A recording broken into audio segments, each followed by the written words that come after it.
welcome back to my channel.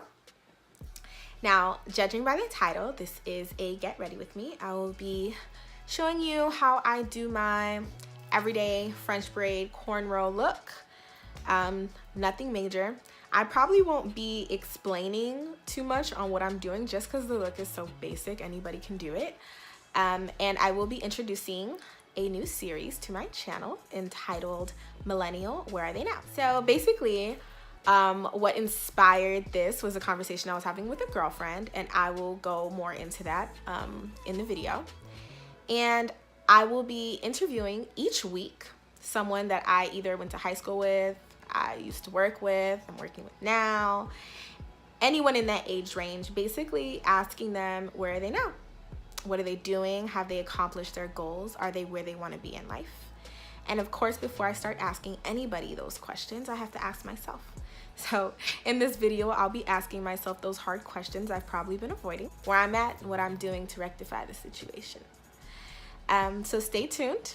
If you want an in-depth video on how I French braid cornrow my hair, let me know in the comment section below. Let's get right into the video.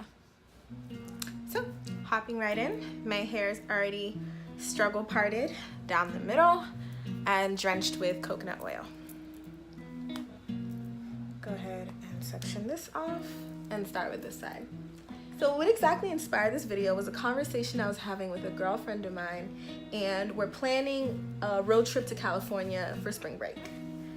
And we're budgeting, and I mentioned to her, I'm like, girl, you know what? I cannot wait until money just isn't a thing. I can't wait to travel and just be able to go on a whim. I can't wait to not have to budget everything, you know, call out of work, have to worry about the hours that I'm missing. I just really can't wait till we're making real deal money and we're able to do this. And she says to me, yeah, me neither, but I sort of wish that was now. And I remember saying to her, yeah, but girl, we have so much time because we're only...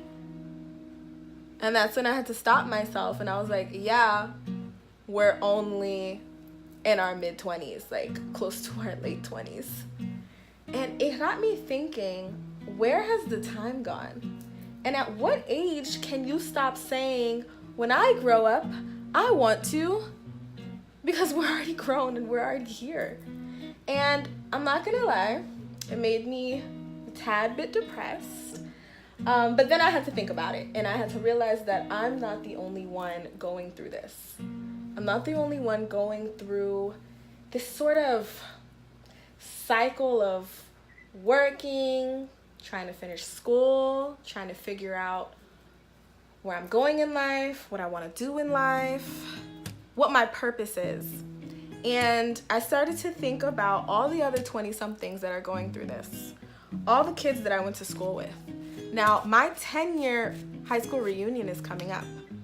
I don't plan on going, of course, but it sort of got me wondering, like, where all these people went. You know, did they achieve all their goals? Did they achieve all their dreams? Are they where they want to be right now in their life? But before I start asking them those types of questions, I have to, like, first ask myself, where am I? Have I reached my goals? Have I reached my dreams? Am I where I want to be right now in life? And the answer is no. But before I get into the reason why, let's rewind to when I was a doe-eyed high school senior. I was 18, a baby. And I sort of already knew that I probably wasn't gonna go to, like, my dream school, live on campus and all that, mostly because, like, I wasn't the best student in high school. And I sort of settled on a community college. Now, I wasted a lot of time there, I'm not gonna lie. Community college is supposed to take about a year and a half, 2 years. And it took me a cool 3.5. I wasted a lot of time there, and not because it's a community college, but because I just had no idea what I was doing. I had no idea what I wanted to major in, what I planned to do in the future. I had no goals, I had no strategy, I had no execution, nothing. I didn't have anything. And I ended up spending 3.5 years there, and then I graduated. Now, most people, when they graduate the community college, they, transfer to like a bigger university, a 4-year. Now, I didn't want to do that off rip just because I realized because I wasted so much into community college, I didn't want to carry that same attitude to the university. So I joined the workforce, and I was making money. I was making like, a coin or two, but I started to realize that I wasn't making the money that I wanted to make, and that the only way, or one of the only ways that I was going to make the kind of money that I wanted to be making was if I went back to school and I got a degree. And I know that's a very controversial thing to say, because there are people who have like multiple degrees and still aren't making the kind of money that they want to make, but I figured it helped my case. I figured it was a lot better than what I was doing. So that's where I am now, back in school.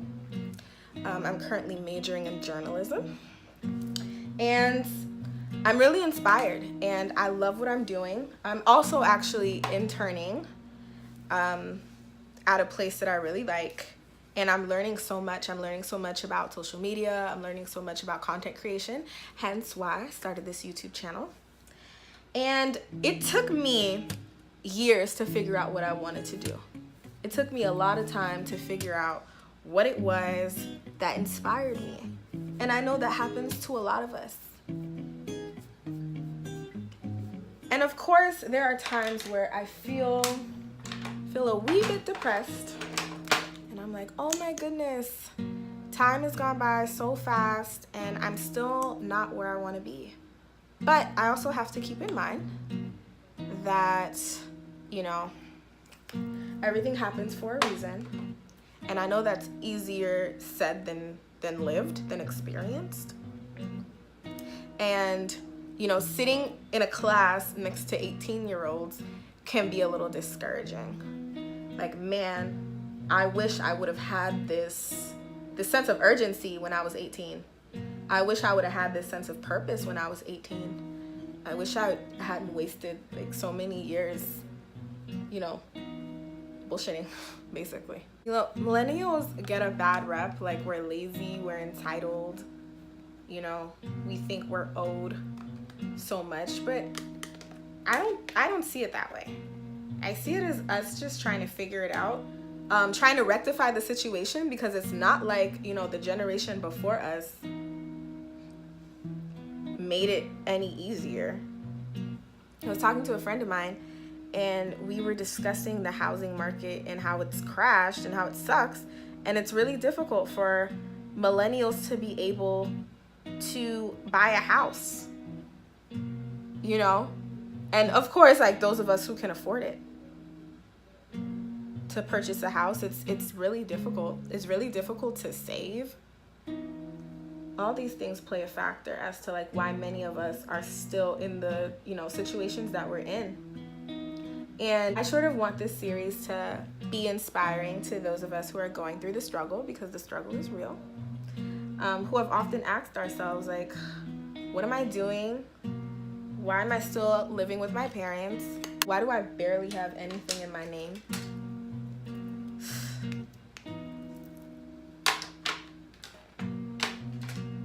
SZA's 20-something wasn't lying when she said, like, hoping my 20-somethings don't end, hoping to keep the rest of my friends, hoping these 20-somethings don't friggin' kill me.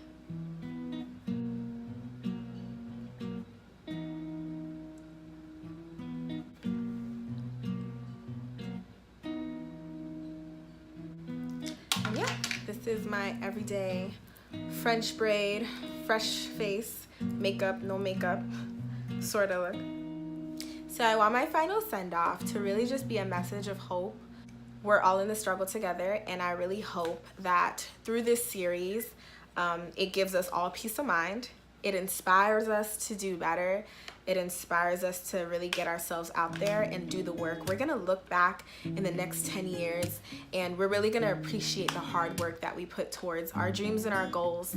And we'll be setting the precedent for the generation to come it's okay if you don't have it all figured out. You don't have to. But through time, energy, and hard work, you'll make it. And I'm sure we'll all make it. Thank you for watching the video. I hope you like, comment, and subscribe.